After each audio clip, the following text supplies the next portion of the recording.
We have a moral responsibility to expose the evil of Epstein, and everybody was involved in that. Absolutely. And we're resolved to do it. But we also have an equal moral responsibility to protect the innocent. And that is a fine needle to thread. And we could all give ourselves easy political cover and come out and do something in a haphazard fashion, but I would not be able to sleep at night because I know our legal responsibility. I understand what the legal standard is, but more than that, the moral standard, okay? So we're going to do this, and we're going to do it expeditiously. We're going to do it the right way. What is popular isn't always right, and what is right isn't always popular. I had an 8th grade teacher tell me that one time. I carried it with me my whole life. We're going to do the right thing here, and the American people at the end will see that we did that in the right way and on the right timetable. Could we be one step closer to actually seeing the Epstein files? It's looking that way. Plus, the breaking news tonight, Democrats securing the final push they need to force a vote on the release of the Epstein files.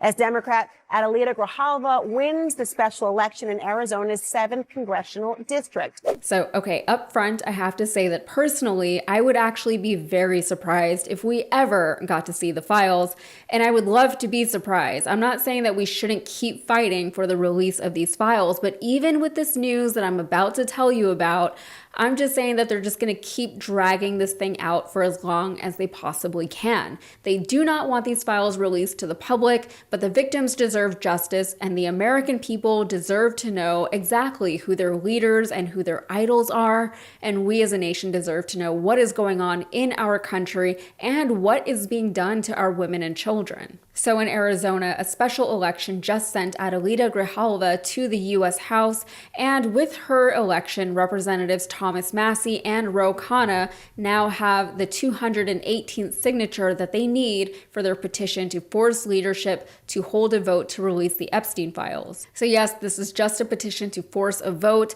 The vote can go either way at that point, but this is still a very important step to the end that we are all seeking.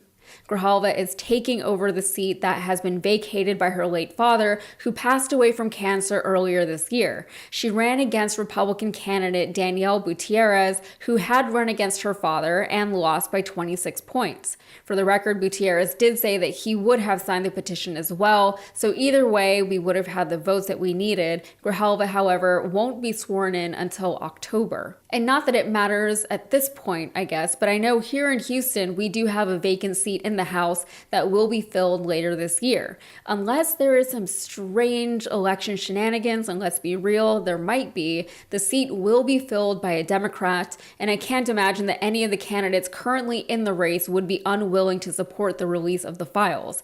There is another vacancy for a Republican seat in Tennessee, but those special elections won't be held until November and December of this year, respectively. But Grijalva understands that the files are important to her constituents and to the American people because they told her so. She said that while she was on the campaign trail, the issue of the files has definitely come up. She said, "We are hearing from voters that they believe the survivors deserve justice, and Congress must fulfill its duty to check the executive branch and hold Trump accountable." Yeah, if Congress would do that, that would be great. I know we would all really appreciate it if Congress actually did its job and provided those checks and balances that we keep hearing about on both the judicial and executive branches of government. Still, even with all of the required votes, there is no guarantee that this petition will get the desired results. From CNN, discharge petitions historically have a bad track record of actually forcing a vote on the floor, mostly because lawmakers in the majority are wary of taking a stand against leadership. The Epstein issue, however, has animated some Republican members, with Trump allies like Representatives Marjorie Taylor Greene of Georgia, Lauren Boebert of Colorado, and Nancy Mace of South Carolina signing on to the petition. While few Republicans have backed the effort to force a vote, a number have expressed support for the underlying bill. Still, it would face an uphill battle in the Senate if it cleared the House. So with a healthy dose of bipartisan support for the release of these files, and even just a handful of Republicans voting with the majority of Democrats on anything is significant these days, Speaker Johnson's going to have to do some explaining if he insists on protecting the files and everyone in them, including the president. overall, this story actually makes me feel better about these things, just generally speaking.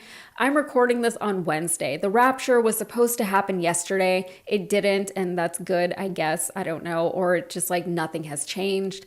But Jimmy Kimmel is back for the most part on the air. Trump and his administration are polling horribly. And I don't know, like maybe I'm just a little bit delusional, or maybe my brain is exhausted, but I'm not even that worried about all of this weird Christo nationalist rhetoric that is coming from the right, or about that insane speech that Stephen Miller gave that he plagiarized from a Nazi, or about the explicit politicization, not to mention all of the wholly unnecessary pyrotechnics of Charlie Kirk's memorial, or about the president's incoherent ramblings about Tylenol and his efforts to, one, blame yet another ail of society on women, and two, make life even more difficult for pregnant women. Just all of it is so insane. But things are starting to feel different for the first time in a really long time. And I'm sorry, I don't know that I'm going to really be able to articulate that, except to say that we are seeing more and more people fed up with the constant fighting. We are seeing people push back against the things that are being said and done by this administration. We're seeing former Trump supporters who had been very vocal and very influential in their support now being very vocal about how much they don't want to be associated with him and how much they don't approve of the things that he and his administration are doing. And this whole thing with the rapture, okay, let me just say, spiritual corners of YouTube and social media are always super interesting. You can find yourself in several rabbit holes all at once, but for the most part, however they happen to interpret what is going on in the world, they all seem to want the world and its people to get back to a place of peace and happiness. And I said get back to a place as if we ever were in that place, but that always is the goal.